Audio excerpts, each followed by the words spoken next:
The shelter called her Midnight, not because anyone had named her, but because that was the shift when she arrived. Dropped off in a cardboard box outside the back door, no note, no explanation, nothing except a small black cat with amber eyes and a yellow collar that was clearly not hers. Nobody knew where the collar came from. Nobody asked. Midnight was 2 years old, maybe 3, the vet estimated by her teeth. She was healthy, well-fed, and entirely indifferent to every human being who came near her kennel. Not aggressive, not fearful, just uninterested, like she had already assessed the situation and found it lacking. In the 3 months she spent at Maplewood Animal Rescue, 41 people stopped at her kennel. She turned her back on 38 of them. 2 she simply ignored. 1, a man who had been particularly insistent, she regarded for a long moment with her amber eyes before slowly, deliberately looking away. The shelter staff started calling it the dismissal. Nobody adopted her. Nobody came close. The rescue coordinator, a woman named Patricia, had started to worry. Black cats were already the hardest to place. Black cats with attitude were nearly impossible. She had extended Midnight's stay twice already. She wasn't sure she could do it a third time. And then Claire walked in. Claire was 34 years old, recently relocated to a city where she knew almost no one, working from a 1-bedroom apartment that felt, most evenings, like it was built specifically to amplify the sound of silence.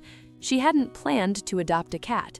She had come to the shelter because her neighbor had asked her to drop off a donation bag, and she had agreed because she had nothing else to do on a Tuesday afternoon, and the errand gave her somewhere to be. She dropped off the bag at the front desk, thanked the woman there, and then, for reasons she couldn't entirely explain afterward, she asked if she could just walk through.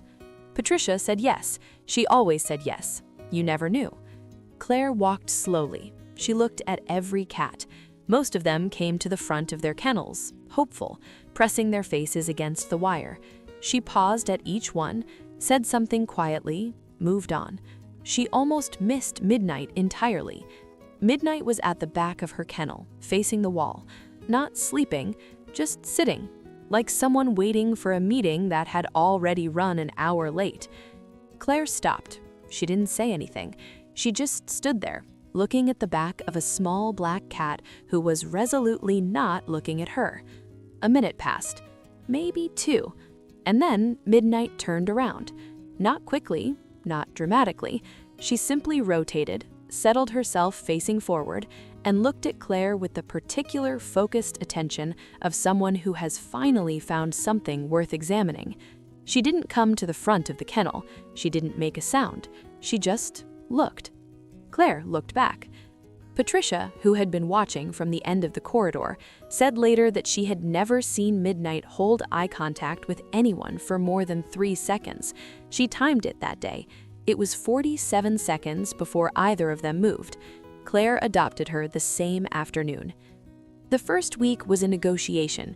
Midnight explored the apartment methodically, every corner, every shelf, every surface, as if conducting a formal inspection and reserving judgment.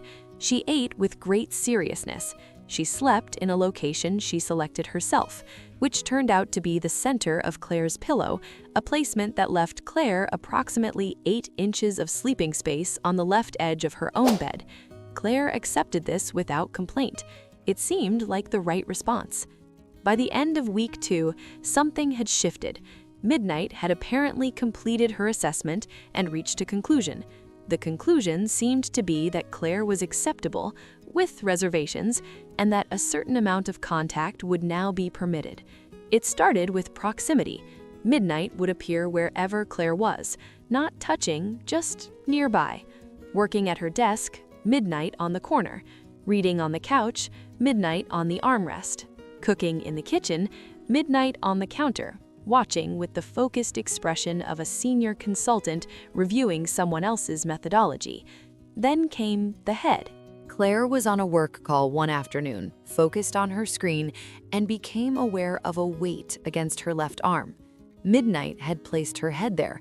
Not dramatically, not with any particular announcement, just settled it against Claire's arm as if this had always been the arrangement, and she was merely now acting on it. Claire did not move her arm for 40 minutes. The call ended. She sat there another 10. She wasn't entirely sure what had happened, but she understood it was significant. If this story is making you feel something, good. That's why we're here. Hit subscribe. You belong in this community. Midnight's mornings became their own kind of ritual.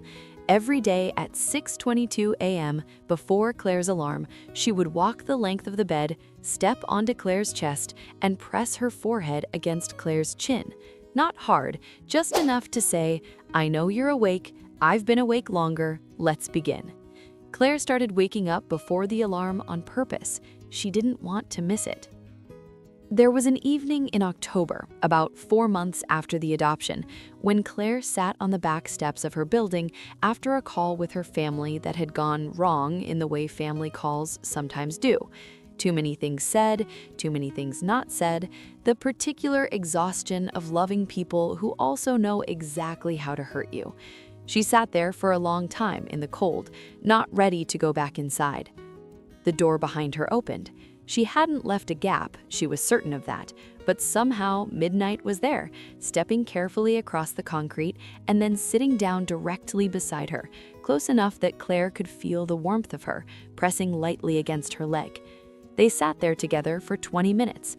Midnight didn't purr, didn't demand anything, just stayed.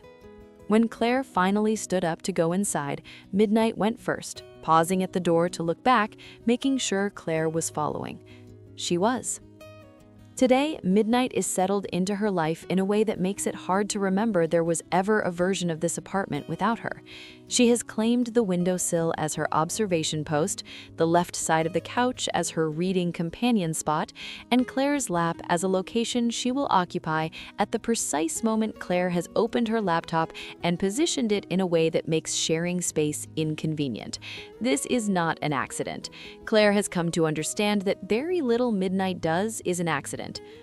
The 41 people who walked past her kennel at Maplewood will never know what they missed. The dismissals, the turned backs, the 47 seconds of amber-eyed assessment. None of it was indifference. It was patience. It was the particular, unhurried certainty of a creature who knew exactly what she was looking for and was entirely willing to wait. She waited 3 months. She found Claire on a Tuesday afternoon, and she has not looked away since. Some connections don't need to be explained. They just need to be honored. And if you are ever in a shelter, standing in front of a kennel, and a black cat with amber eyes looks at you and holds your gaze, pay attention. She might just be choosing you. Is this love or is this instinct? Or are they the same thing? Tell me in the comments.